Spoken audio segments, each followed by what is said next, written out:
কথা বলার বিষয় শিরোনাম স্থির হয়েছে যে কবিতা, গান, থিয়েটার এদের দায় এবং আমাদের বর্তমান সময়।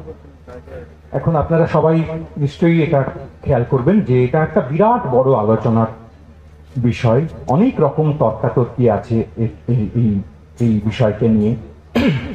কবিতা, নাটক, গান, বড় অর্থে শিল্প, তার আদৌ কোনো দায় আছে কিনা,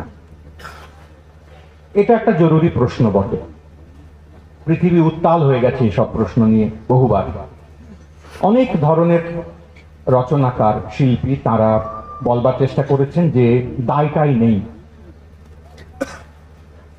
কবির কিংবা রচয়িতার, শিল্পীর দায় কেবলমাত্র শিল্পের কাছে, কেবলমাত্র তার নিজের কাছে। যিনি রচয়িতা, তার সততা, সেইটাই সবচেয়ে বড় জরুরি প্রশ্ন। উল্টো পক্ষে আরো একদল মানুষ এরকম বলেছেন, বলেই চলেছেন যে না, তা নয়। শিল্পের কাছে, কবিতার কাছে, সাহিত্যের কাছে, গানের কাছে দায়, কবির নিজের কাছে দায়, শিল্পীর নিজের কাছে দায়। এইটাতে সমস্ত কথা ফুরোয় না, এর বাইরেও কতগুলো কথা বলার থাকে, চাহিদা থাকে। কোনো মীমাংসা নেই এই প্রশ্নের। দুটো পক্ষ আছে। অনেক শিল্পী পছন্দ করে নেন তিনি কোন পক্ষে থাকবেন, কোন মতে থাকবেন, দায় তাকে ভাবাবে কিনা, তাকে পীড়িত করবে কিনা, সেইটা তার চয়েস। তিনি তার দ্বারা চালিত হবেন কিনা, সেইটা তার পছন্দ। ফলে শেষ পর্যন্ত আমি আপনাদের কাছে কোনো শেষ কথা, চূড়ান্ত কথা এটা বলতে পারবো না। এবং তার ফলে আমাদের বর্তমান সময়ের শিল্পের, থিয়েটারের, গানের, কবিতার কি দায় আমি প্রত্যাশা করি সরাসরি তেমন কোনো নিদান সেইটাও আমি দিতে পারবো না। তার বদলে আমি আপনাদের কাছে একজন শিল্পী কি করে শিল্পী হয়ে ওঠেন, দায় তার থাকুক অথবা না থাকুক, তার কৃতজ্ঞতা, দায়ের প্রশ্ন সরিয়ে দিয়ে তার কৃতজ্ঞতা, সেইটা থাকার কথা কি থাকার কথা নয়, সেই নিয়ে দু একটি কথা আপনাদের সামনে ভাগ করে নেওয়ার চেষ্টা করব। অনুগ্রহ করে এইটা আমার একটি বিবেচনা মাত্র, আপনারা খেয়াল করবেন এতে কোনো শেষ কথা নেই, কোনো নিদান নেই, কোনো চূড়ান্ত সিদ্ধান্ত জানাবার স্পর্ধা আমি দেখাচ্ছি না। কবিতা যখন তৈরি হয়, শিল্প যখন রচিত হয়, সে গানই হোক, নাটকই হোক, কিংবা উপন্যাস হোক, কিংবা যা কিছু হোক। আজকে দুপুর বেলার দিকে এখানে আমরা শ্রমজীবী নারীদের গান, মেয়েদের গান, নারী শ্রমিকের গান, কাজের সঙ্গে যুক্ত থাকা মেয়েদের বেঁচে থাকার সঙ্গে লিপ্ত যে গান, তার একটা চেহারা দেখছিলাম। আপ্লুত হয়ে পড়ছিলাম আমরা সবাই, সবাই মুগ্ধের মতো শুনছিলাম। আমাদেরই চারপাশে থাকা, আমাদের এই প্রকৃতির সঙ্গে জুড়ে থাকা মানুষজন কয়েক হাজার বছর ধরে কি তারও বেশি সময়কাল ধরে বাঁচতে বাঁচতে কিভাবে তাদের অনুভূতিকে গানের মধ্যে, শিল্পের মধ্যে ধরে রাখবার চেষ্টা করেছেন। খুব যে ইতিহাসে নাম থাকবে তাদের এমন কোনো দাবি ছিল তা নয়, খুব যে বাহবা পাওয়া যাবে, খুব যে পত্রিকায় ছাপা হবে, খুব যে বই প্রকাশ হবে, খুব যে মঞ্চ পাওয়া যাবে, এমন কিচ্ছু তাদের চাহিদা ছিল না। তারা এমনকি সন্তানের জন্ম দিতে দিতে পর্যন্ত গান তৈরি করেছেন, গেয়েছেন। তারা তাদের 24 ঘন্টার প্রাত্যহিক জীবনের যে লড়াই, কাজকর্ম, যাকে তারা তেমন লড়াই বলে সবসময় মনেও করেননি, হয়তো বাঁচা বলে মনে করেছেন, তার প্রতিটি পদক্ষেপে, প্রতিটি চরণে তারা তাদের মতন গান গেঁথেছেন, ভেবেছেন। কেউ তাদের কাছে গিয়ে জিজ্ঞেস করেনি যে কোনো দায় আছে আপনার সামাজিক। এই যে সত্যি সত্যি সাহিত্যের দায় সমাজের কাছে, এটা নিয়ে যারা কথা বলি আমরা, একটু বাবু টাইপের লোকজন, একাডেমিক পেপার টেপার লিখি, আমিও লিখি, এই দ্বিচারিতায় আমিও অভিযুক্ত হতে পারি। খেয়াল রাখা দরকার, এই দায় সংক্রান্ত প্রশ্নগুলি উঠে এসেছে একটা বিশেষ পরিসর থেকে। যখন সত্যি সত্যি কবি বা রচনাকার, শিল্পী তিনি ছিন্ন হয়ে গিয়েছেন, তার চারপাশে বেঁচে থাকার যে পরিসর, অন্যদের সঙ্গে জুড়ে থাকার যে এলাকা, তার থেকে আলাদা হয়ে গিয়ে যখন তিনি শিল্প রচনা করছেন, এই সচেতন প্রয়াস, এই সচেতনতা যখন তাকে তার মাথার উপর চেপে বসেছে, তখনই দায়ের প্রশ্ন এসে দাঁড়িয়েছে বহুবার, বারবার। কারণ বারবার লক্ষ্য করা গেছে তো যে শেষ পর্যন্ত আত্মপ্রকাশ, আমারই যাতনা, আমারই বেদনা, আমারই কাতরোক্তি, এই সব আমি শিল্পের মোড়কে দাঁড় করাচ্ছি। এই সবকে আমি শেষ পর্যন্ত প্রকাশযোগ্য অন্য লোকের কাছে পৌঁছে, অন্য লোকের কাছে শিল্প হিসেবে অক্ষয় করে রাখবার বাসনা থেকে, সাহিত্যের বা সংস্কৃতির শিল্পের ইতিহাসে একটা গুরুত্বপূর্ণ চ্যাপ্টার হয়ে ওঠার আকাঙ্ক্ষা থেকে, এগুলো কোনোটাই খারাপ আকাঙ্ক্ষা নয়, অসৎ আকাঙ্ক্ষা নয়, অন্যায় আকাঙ্ক্ষা নয়। কিন্তু এই আকাঙ্ক্ষা থেকেই মূলত যারা শিল্পের দিকে এগিয়েছেন তাদের কাছে মাঝে মাঝে দায়ের প্রশ্নকে এসে দাঁড়িয়েছে। কারণ তারা তাদের জীবন থেকে তাদের শিল্প অনেকখানি আলাদা, অনেকখানি দূরের।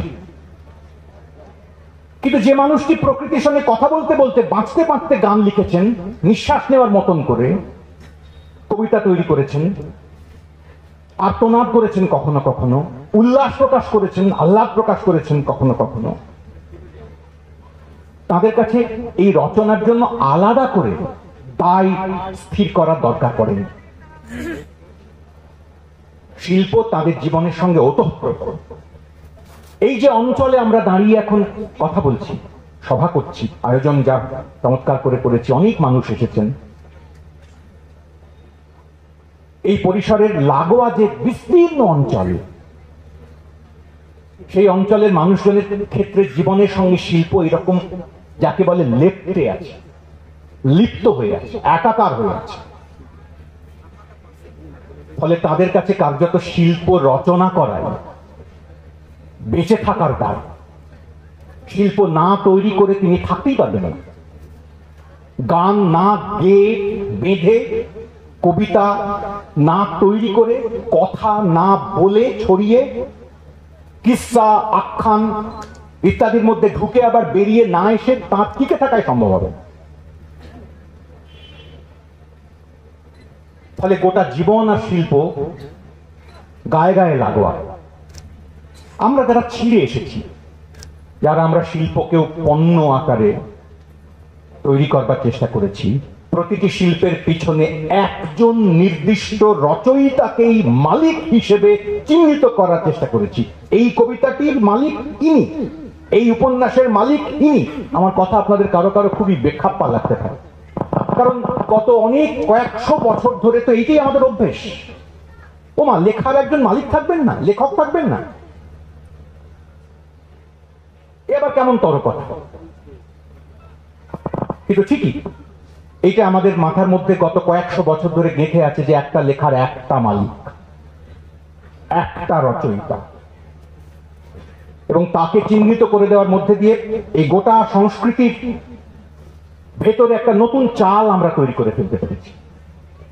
কিন্তু সত্যি সত্যি একটা গান যখন হয়, একজন রচয়িতাকে সামনে রেখে মধ্যস্থতা করে একটা গান যখন হয়, যখন সেটা কেবলমাত্র সেই রচয়িতার দিনলিপির ব্যক্তিগত আকাঙ্ক্ষার প্রকাশ নয়, যখন তার পিছনে আসলে কলস্বর হাজির থাকে, অনেক মানুষ, অনেকের আকাঙ্ক্ষা, অনেকের প্রতিনিধি হিসেবে যখন একজন শিল্পী উঠে আসেন,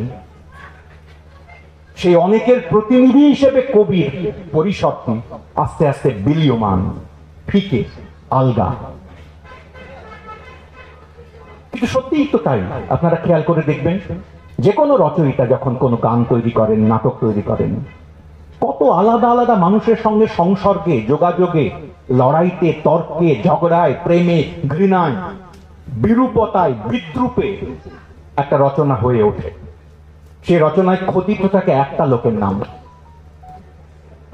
ওই পরিসরের বাকিদের কথা তার মধ্যে আর খুঁজে পাওয়ার সুযোগ থাকে না।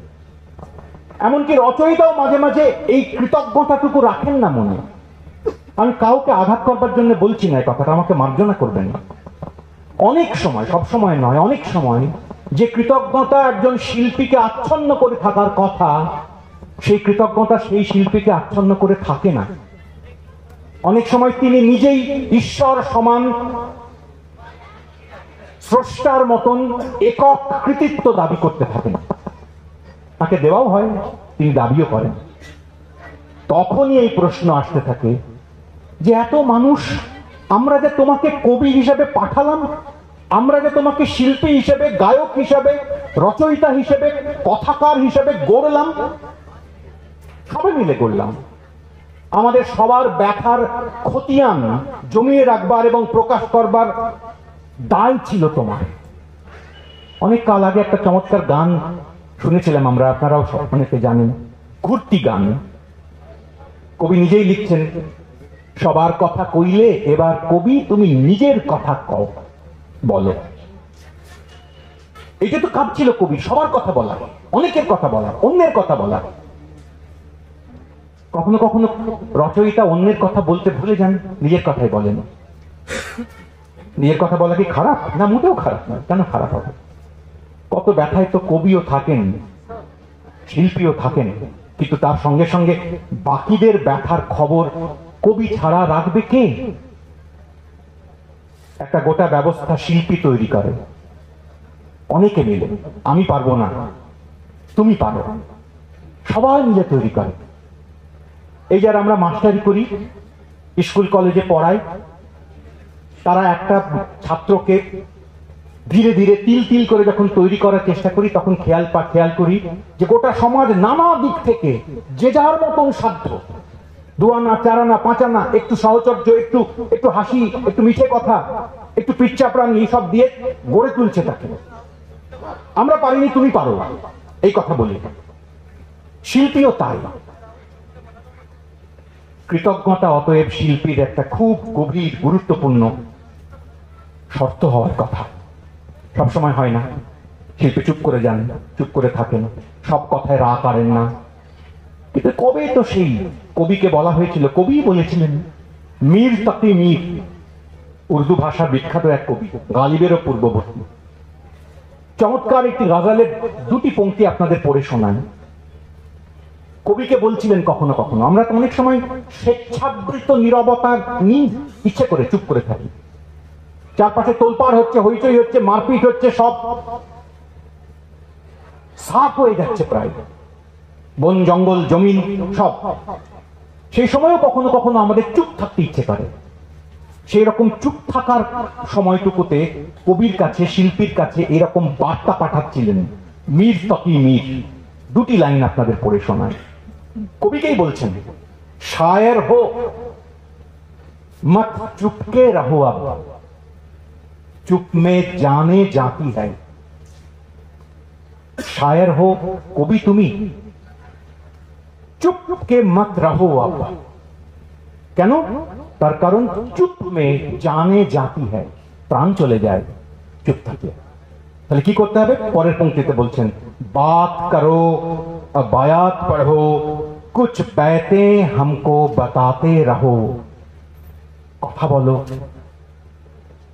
কিছু কবিতা শোনাও, আমাদের সঙ্গে আলাপচারিতায় নিজের শ্লোক, অমলিন শ্লোক পড়তে থাকো, বলতে থাকো। তুমি চুপ করে গেলে লোক মরে যাবে, মরে যায়ও তো শিল্পী যখন চুপ করে যান, বা কেবলমাত্র নিজের কথা বলেন, অন্যের কথা বলেন না, লাশের কথা বলেন না, লুট হয়ে যাওয়ার জমিনের কথা বলেন না। ঘর ছাড়া শ্রমিককে গাল ভরা নাম যখন দেওয়া হয় পরিযায়ী শ্রমিক, কি মিঠে, কি আশ্চর্য মিঠে, পরিযায়ী শ্রমিক। আরে ও ঘর ছাড়া, পরিযায়ী নাকি? ও বেড়াতে গেছে, কাজ পায়নি ঘরের কাছে, তাই গেছে দূরে, ঘর হারিয়ে। আলতো নাম দিয়েছি আমরা, পরিযায়ী, পাখির মতো। চুপ করে থেকেছেন কবি। আমি একটা ছোট্ট কবিতা পড়ে আমার কথা শেষ করব। 15 মিনিট বোধহয় পার করে ফেললাম, আর 2-2.5 মিনিট তার মধ্যে। বীরেন্দ্র চট্টোপাধ্যায়ের কবিতা। কবিতা হচ্ছে অনেক।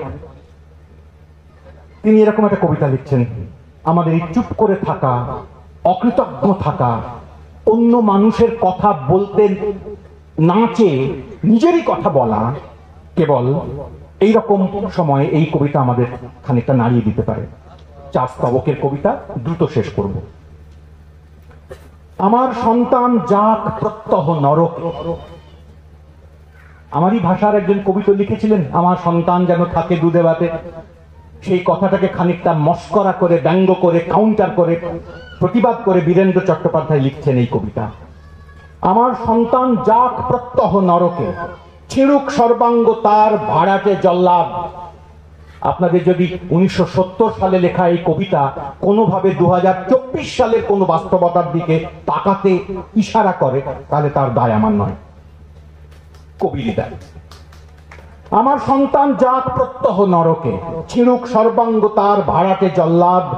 উপরে নিক চক্ষু জিহ্বা দিবাদিপ প্রহরে নিশাচর সাপদেরা। করুক আহ্লাদ তার শৃঙ্খলিত ছিন্ন ভিন্ন হাত পা নিয়ে শকুনেরা। কতটুকু আসে যায় তাতে আমার, যে আমি করি প্রত্যহ প্রার্থনা, তোমার সন্তান যেন থাকে দুধে ভাতে। যে আমি তোমার দাস, কানা করি দিয়ে কিনেছ আমাকে রানী। বীরেন্দ্র চট্টোপাধ্যায় লিখেছেন, রাজা লেখেননি, আমি বদলে দিইনি শব্দ। যে আমি তোমার দাস, কানা করি দিয়ে কিনেছ আমাকে রানী। বেঁধেছ শৃঙ্খলে আমার বিবেক লজ্জা। যে আমি বাংলার নেতা, কবি, সাংবাদিক, রাত গভীর হলে গোপনে নিজের সন্তানের ছিন্ন শির ভেট দিই দিল্লিকে। গঙ্গা জলে হাত ধুয়ে ভোরবেলা বুক চাপড়ে কেঁদে উঠি, হায় আত্মঘাতী শিশুগুলি রক্তে আছে শুয়ে। আমার সর্বাঙ্গ জলে আশ্চর্য চুমায়, তোমারই দাক্ষিণ্য রানী দিয়েছ নিভৃতে। এবার পাঠিয়ে দাও প্রকাশ্যে ঘাতক।